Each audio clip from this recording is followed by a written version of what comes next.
Hello everyone, welcome back to another video. Today, I'm going to be doing a severe weather outlook for the next week, of course using Storm Prediction Center outlooks and weather models, and of course by me, Sebastian Weather Channel. The main feature today is going to be the Day 5 severe weather event. Of course, it will be going on before and after Day 5, but currently on Day 5, there is a 15% area marked by the Storm Prediction Center. That's going to be the main thing today.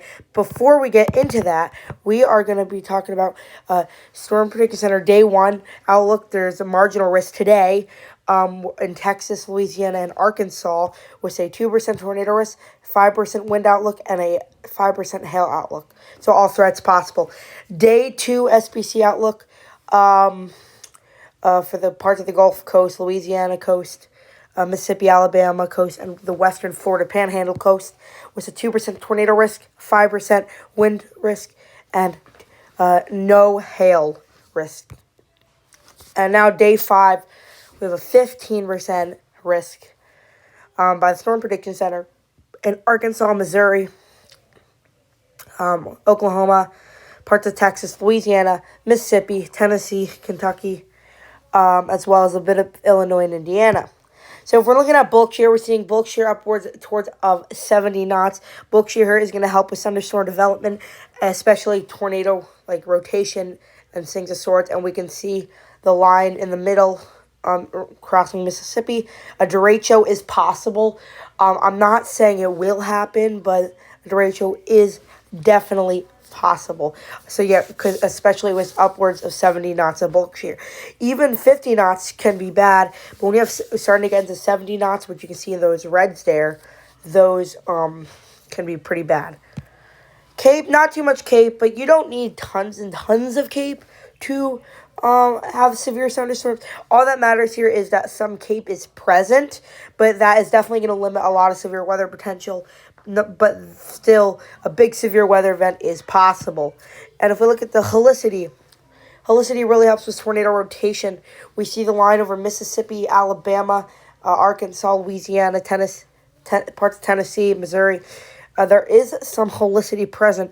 If you see in the top right of the screen towards eastern Tennessee, North Carolina, eastern Kentucky, sorry about that. We see high helicity there, but there's not really a line present, so we're not going to focus on that. All that matters is we have 30 to 50, even more knots, 300 to 500, even more knots of helicity possible in these parts of Mississippi, Tennessee, Arkansas, and Louisiana, and that will really help with the severe weather potential. Lapse rates are going to help with hail. There's not that much lapse rates. 330 knots possible of lapse rates, but that is not a huge amount, meaning that hail is not a big threat, especially with the Gulf Coast. You don't really see it that much. 850 MB winds. We see the high 50 MB winds, 50 to 70 knots possible. So definitely significant severe wind gusts are possible of hurricane force wind gusts. So we will have to watch out for that. We see this in the high 50 MB wind, but definitely damaging winds are a big threat. And finally, 500 MB winds over Missouri into Mississippi. We see these high 500 MB winds are going to help us tornado development as well. And this would definitely mean that overall damaging winds and tornadoes are the biggest threat, especially tornadoes the more south, and damaging winds the more north. But tornadoes and damaging winds overall, whether the tornadoes and damaging winds are going to be significant, we will have to see.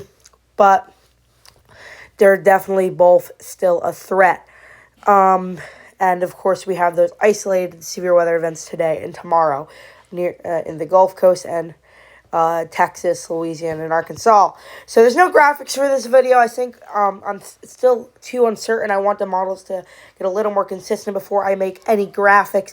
Hopefully I said anything right. Hopefully I've had less mistakes in yesterday's video. And again, this video is much shorter. I might post a video later today.